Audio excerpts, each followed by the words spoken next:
नमस्कार शेतकरी मित्रांनो, कांदा उत्पादक शेतकरी बांधवांसाठी आताच्या क्षणाची सर्वात महत्त्वाची आणि मोठी बातमी. कांदा संदर्भातील कांद्याच्या भावात वाढ होणार तर कधी होणार, किती होणार, कशामुळे होणार, काय महत्त्वाचे कारण, सविस्तर थोडक्यात संपूर्ण लाईव्ह अपडेट बातमी आपण यावेळीच्या माध्यमातून जाणून घेण्याचा प्रयत्न करावा. तरी महाराष्ट्रातील तमाम कांदा उत्पादक शेतकरी बांधवांना एकच विनंती, व्हिडिओ शूट मध्ये अतिशय महत्त्वाचा व्हिडिओ जर आवडला तर नक्कीच लाईक करा. सांगा चॅनल असाल तर हा मन आपल्या यूट्यूब चॅनलला सबस्क्राईब करून दुसरा लायकन म्हणजे घंटा नका, जेणेकरून म्हणजे नोटिफिकेशन तुमच्यापर्यंत पोहोचते. तर आता मित्रांनो व्हिडिओला सुरुवात करतो आहे आणि एकंदरीतच महत्त्वाची अपडेट आहे.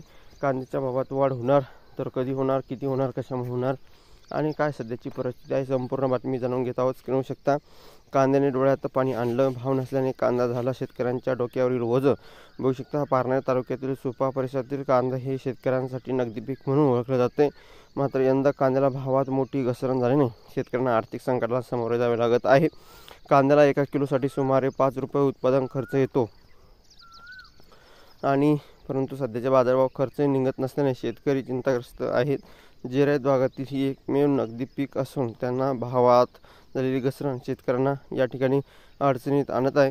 मागील वर्षी कांद्याला चांगला भाव मिळाल्याने सुपा, मुंगशी, वाघोळे आदी गावामध्ये या ठिकाणी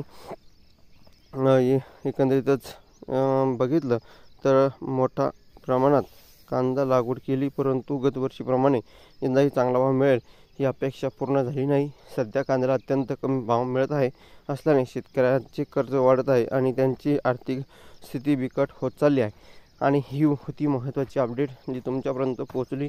पुढे जर आवडला असेल तर नक्कीच लाईक तुम्ही केला असणार, चॅनलला सबस्क्राईब करा असणार. धन्यवाद मित्रांनो. माझा व्हिडिओ शॉर्टमध्ये बघितलं तर भेटू माहितीपूर्ण कांदा बाजाराच्या अपडेट्स होतोपर्यंत इथेच थांबतो आहे. जय महाराष्ट्र, जय शिवराय. धन्यवाद. लाईक, शेअर आणि सबस्क्राईब आणि कमेंट करा सांगा. तर भेटूया पुढे, तोपर्यंत इथेच थांबतो आहे. जय महाराष्ट्र, जय शिवराय. धन्यवाद. सबस्क्राईब नक्कीच करा आणि कमेंट करा. धन्यवाद.